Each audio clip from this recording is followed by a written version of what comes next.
leads on Meta and not knowing where your leads are actually going? Well, in this video, we are going to be covering Lead Center and how you can actually find the leads that you're capturing from your instant forms, where they are within Meta, and how you can make sure that you're updating the information properly.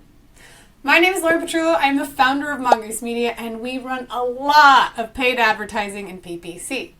Today's video, as mentioned, is going to be talking about Facebook lead forms. There's also Instagram lead forms, where you're doing direct capture of leads in-app and then ideally importing them directly to your CRM. This is an advertising campaign strategy that has yielded higher efficiency and potentially better quality leads for you and your businesses.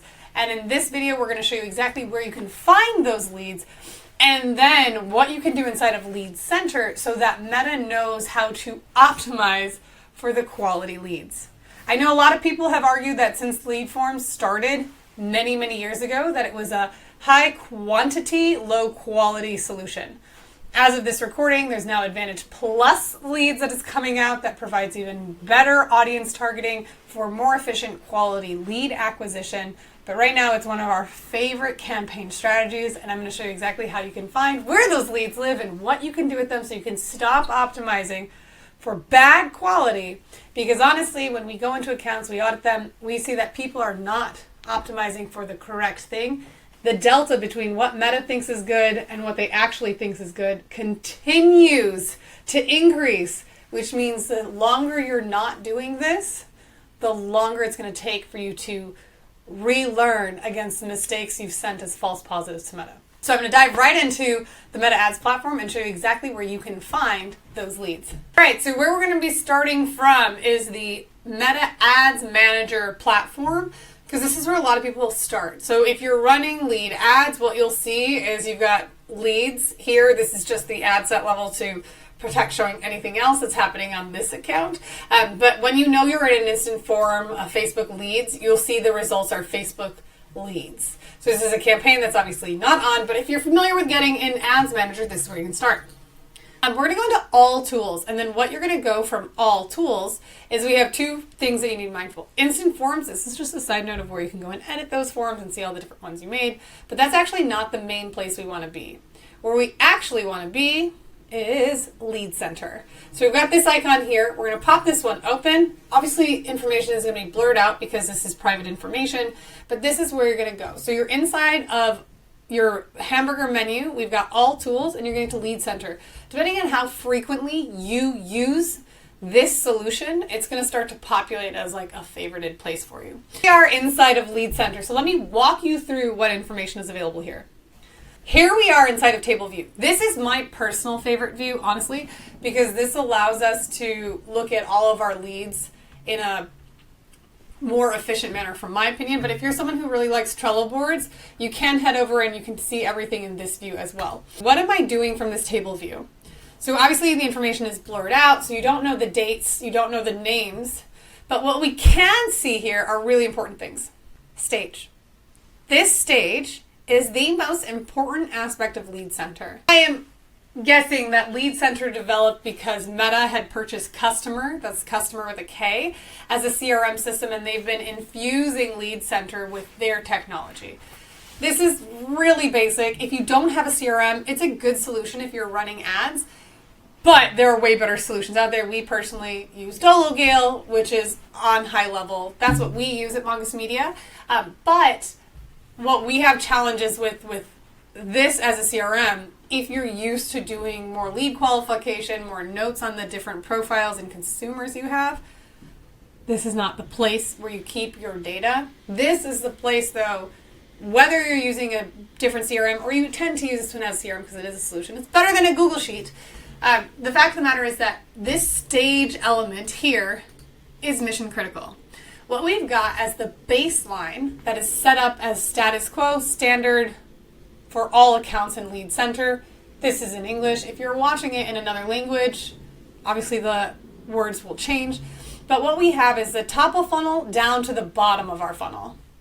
So essentially we have intake, which is that we've captured that lead. After intake, we have qualified.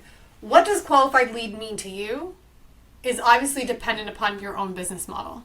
I do, and what I recommend for our clients at Mongoose Media is that qualified is someone that has met 2 of the 4 BANT requirements.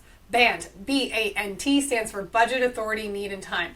If you have a prospect or a lead that has 2 of the 4 BANT items available to them, they have a budget, they're the person that's able to make an authority on this decision, they need your services, and timing is right now to do it, not 6 months later or 6 months ago. If they have 2 of those 4 qualifications, they're qualified to me. Now, you may want to say, well, hold on, Lauren, they're qualified, but they haven't shown up for the call. They're qualified because they submitted the lead form. You're actually able, if you hit this settings icon over here, you're able to absolutely customize this funnel. So you have top intake, can't change. Bottom converted, can't change, nor can you change with lost or not qualified. However, you can add more stages in the middle of your funnel to have better distinguishment for you and your customer service team. So whether you want to add more here or not is up to you. If you end up using Conversions API and leads data set, specifically the pixel for leads, the CRM pixel, you'll actually be able to have these coordinate to the actual stages and statuses inside your CRM. What we're doing here is a more basic look as an introduction to what Lead Center is, so you can finally figure out how to navigate where all your leads are. So back in here, what we want to do is why stage is so important is you want to look at these people and you want to say, is it qualified, converted? That's winning. That's, they are a customer. Again, like we'll just double check on this lead funnel so you can see bottom is converted, but it doesn't show up. When you're editing these, by the way, this allows you to shift positions so that you can put a hierarchy on your statuses. That's super important for Meta because if you notice here, everyone on this list is currently intake. That means we haven't submitted any of the information to tell Meta whether they were a qualified or not qualified lead. Something I get really, really hyper specific on is a lot of people try to put all of their effort into campaigns before it's even launched. But you know what happens after launch? Your post-launch data is more important than the audience you initially chose. What I mean is that you may go broad, you may build a lookalike audience, you might build interest targeting. But if you don't tell Meta what is good and what is bad, they're going to look at your leads as binary. Did you get a lead or did you not get a lead? Unless you come into Lead Center or you have the leads pixel set up with your CRM, but you can come into Lead Center and status those leads. The best part, this is updated every 5 minutes, 5 to 15 minutes with Meta. So the sooner you do it, the sooner the algorithm knows what is true about a qualified lead. So when you click on stage, intake means you haven't put any qualifications on whether that lead is qualified, did they buy, are they not qualified, or are they lost? Again, how you determine qualified is up to you. I highly recommend that just because they submitted a lead does not mean they're qualified. I firmly believe that proof of life is base level requirements for being qualified. You may become a lead, but if you don't reply to an email or click on an email, you ultimately can become a subscriber of ours. We have this whole email triage where we have 3 emails that get sent 3 times, an additional 3 rounds with one final Hail Mary, that if you enter our ecosystem and you haven't clicked or replied to an email, you're no longer a lead, you're dropped down to a subscriber. But more on that in another video. So going back to intake. Intake means someone has submitted your lead form. Now you're like, well, Lauren, if they submitted my lead form and I followed your conditional questions and I asked really deep questions that they answered, why don't they count as qualified? Great question. They don't count as qualified to me is because simple truth. People lie. People exaggerate. People submit things at what they want to be true. You might have a revenue-based question. What is your current company's revenue? And your tiers are 1 to 3 million, 3 to 5 million, 5 to 10 million. And maybe someone's not at 3 million, they're at 2.2. But at the end of this year, they might be at 3 million. So they're going to put 3 million so that you take them more seriously. I don't think anyone that's completed your lead form is a qualified lead. They're a prospect, they're a qualified prospect, they're a marketing qualified lead because they've raised their hand and took the necessary steps to complete the lead. However, no proof of life means no lead to me, and I think leads are horseshit. So unless you give me proof of life, I'm just keeping you as a marketing qualified prospect. Let's talk about converted. Converted means that they bought something. You might be giving a free trial. You might be selling a one-off product. Converted might mean for you is that they showed up to your call. You might have a long buying cycle. So converted might be on the call. You've progressed them to the next step. You might have an intake call, and then you might have a follow-up closing call. You can make that decision. If you're not sure what to do, lean on converted means they've given you money. That doesn't mean they've done the free trial. If you are using a free trial, change qualified, increase a new status, and say started trial. For me, at the end of the day, converted means they've exchanged money. No money, no conversion. And then we have lost. Lost, I think, is a really good one to signal, because lost is when you might have dropped the ball. They were qualified, but they didn't convert. Because you have a lot of times we go into accounts and you just have this host of leads, these prospects that were qualified but didn't bite. And it's been 6 months. At that point, you got to count them as lost. Why? Because when you send them as lost to Meta, they then know not to advertise the same product to them, but they were still a qualified person. They just didn't have the timing intent, or they didn't have the authority or the budget or the need right now, the need to solve this. But when you can put lost, whether you dropped the ball because you didn't follow through, or they ultimately decided they didn't want it, you're still signaling to Meta like, hey, this is a pool of people that I want in my remarketing ecosystem, but they didn't convert. They were qualified, but they didn't convert. And then the most important thing, what most people will neglect, because there's a lot of individuals that will do offline conversions. Amazing.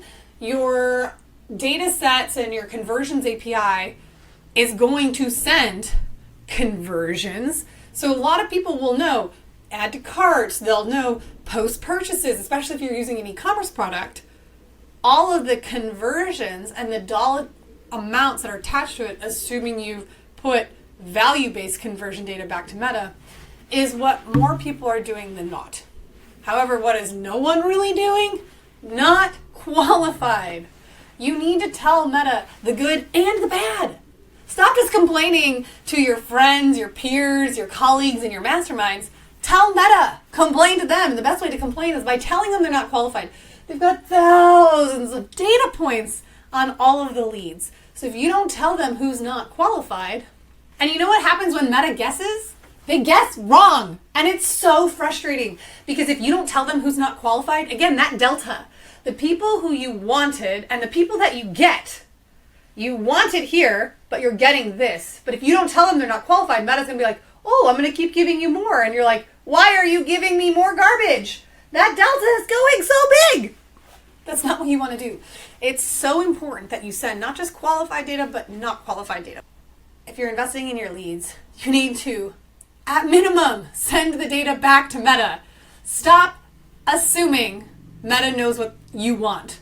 Start telling them. Treat the algorithm like a toddler. Okay, so let's get back into Lead Center and let's talk about what this source means. So source, you have paid or organic. When you have organic, it means that that person has DM'd you on social media. So they didn't come from a lead, but they started a conversation with you. And if you're using AI chatbots, for example, and we've got that information, that's where you're going to see what that source is. So you have organic or paid as options. So you can know as you hover over it here, it says lead came from an ad. And then you have organic as lead came from an unpaid source like messages, appointment bookings, or lead forms. The lead forms where they'll say it's an unpaid source is if someone shared your lead form and they filled it out, but that person wasn't reached because of an ad, they were shared, they may come in as organic. Other components that might be helpful for you is if you upload additional, so you can download your leads here, but you can also add leads in this top corner. So when you add those leads and they're not connected to an ad, then you'll have them come in as additional opportunities. So what we have now is assigned to. If you are using Lead Center as a CRM and you have a customer service team that's working the leads, just as you have on other types of CRMs, you have people that can be in charge of your accounts. Now we're going to talk about the channel. So here, this channel means when you click on this, you're able to start the conversation where they picked up. So you've got Messenger, which is Facebook, Instagram, DMs, or you'll be able to email them. If you end up editing additional stages, where you'll see those show up is just at this top section. Last thing I'm just going to show you through is we've got the ability to sort. So you can have them in ascending or descending order. And that goes across all of those. You can click on these different components if you're looking at doing bulk editing. So you can move to a certain stage, change the assign to owner. If you want to download these leads so that you can do something else with them, you're able to make those filters, which we have up here, so that you can contain only leads that have a certain name. You can change this name to be an answer is. Maybe you have a question that says makes over 3 million in revenue. Even if they come from a campaign, because you want to isolate how that campaign performed. Or if you have a phone number, you may not make the demographic question of a phone number required. And if it's optional, you might want to export all the ones that have a phone number and then send them a double opt-in message. One thing to note is the date expiring. Leads are not yours forever. Meta is not holding all of this information in perpetuity. You'll have them here potentially, because as you can see, we've got some from 2023. But the fact of the matter is that, so with the date expiring, you're not going to be able to download all of the leads. You'll have the chance to download all the leads you get for up to 90 days. Then it is your responsibility, according to Meta's terms of service, to own the leads. And if you let those expire, then you have to go and get their permission again. Okay, we've got campaigns, you've got forums, dates. These are all ways for you to continue to do these different filterings. I'm going to hit clear filters for us now, and then essentially what that's doing is recalculating the data. The data that's been provided. The only other thing that's important to note here is when you click on one of these contacts. So we're going to click on this contact. When you click on the name of the contact, it's going to open up their profile on the right. You'll know where you can contact them, and you can edit additional contact information. Why is this good? Because when you have people submitting on Instagram and their channel handle or their handle doesn't match their name, like maybe their handle is The Real Lauren and my name is Lauren Petrullo, you can make those edits. As long as you have the admin access, you have the leads access. If you're a paid media buyer, it's an additional checkpoint you need to do when sharing because it's not automatic. This is a very different permission, so it does take an extra step. But if you're assigned to the page and you have access to all this, you're able to make these edits so that you can have better information for your team if you're working them. You also have the ability to add labels. So you might have labels where like, we'll call back in a year. You might do assignments to this. If you're using Lead Center as your main CRM, there are a lot of really good solutions you can do. That's better than a Google Sheet or writing it down on a Post-it note. The other thing you can do is you can assign reminders and tasks. So if you wanted to schedule a reminder to follow up with this individual, that's what you can do here. And then these notes allow you to say, hey, currently on maternity leave, will be interested when she comes back to work in 6 weeks. Might be checking with partner for financing situations. All of that information can live here because what happens when the person who's working this lead goes on vacation? Do you drop them? Absolutely not. So if you're using Lead Center as your CRM, there's a lot of stuff that you can do, but of course there are way better CRMs out there. This is better than nothing. But if you're not using a CRM and you're using this location just as a means to update the quality of your leads, you can have the most robust CRM, but likely you don't have the leads pixel installed and conversions API set up correctly. If you do, good job. What you can do is you can go into stage and you can update qualified, converted, lost, and not qualified. Thank you so much for making it to the end of this video. Actually, I'm really impressed. I wish you nothing but luck on your lead generation endeavors. Should you have any questions, please feel free to reach out. You can comment on this video below. You can visit our website, mongoose.media.us or mongoose.media and connect with my team there. In the next video, and thanks again. See ya.